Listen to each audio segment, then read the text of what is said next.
Hi everybody. This video is going to be dedicated to just solving some problems from section 7.5 in the text. 7.5 is all about simplifying expressions containing several radicals. So let's just see some examples. Let's jump right into it. Let's say that we've got 6 root 7 plus 4 root 7. Notice that we have the same radical. We have like radicals, therefore we can just add 6 plus 4 is 10, and then we leave the root 7 there. You can almost just treat the root 7 like it was a variable. If it were like 6x plus 4x, and then it would be 10x, right? So that's a simpler one where they have the same radical. Let's look at a more complicated one. Let's say we've got something like 3 root 8 minus 5 root 2.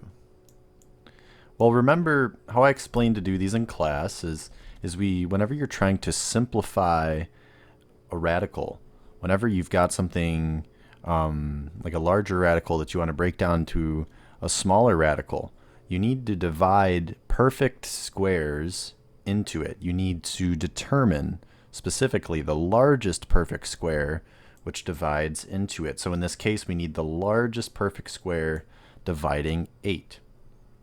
Well, 8 is 4 times 2, right? And 4 is 2 squared. So, therefore, we can write this as 3 times 4 times 2. We can break it out into 2 radicals like this as well. And then the square root of 4, well, we know that's 2. So this is just 3 times 2 root 2 minus 5 root 2. 3 times 2 is 6, so we get 6 root 2 minus 5 root 2, which is just root 2. So we started off with a more complicated expression that involved some radicals that were not like radicals, but we reduced them to ones that were. At this stage, we did that because we've got this root 2 here and this root 2 here. We've got the like radicals at this stage, and so we just get root 2 in the end.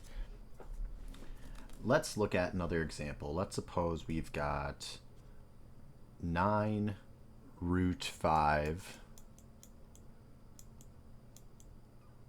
minus 4 root 3. Well, it turns out that with this example, there's really not much that we can do. There isn't a way we can break down 5 or 3. The root 5 and root 3 are as reduced as they could possibly be because they're both prime numbers. Whenever you're taking the square root of a prime number, you can't break it down any further because you've only got a single power in your factor. This is just 5 to the first power. You can't take the square root of that and get anything simpler. So this is really just the end of the problem. We cannot simplify this any further, but I just wanted you to see something like that to note that you can't always reduce these problems, just in cases where, say, like here you can see we had this 2 and then 8 is the same thing as 2 squared times 2. So there it worked because we had that common factor of 2 coming into play. All right, well, that's it for this video. In the next video, we're going to look at some more examples of simplifying radical expressions, look at some conjugates and some more complicated looking things from this section. So we'll see you all in the next video.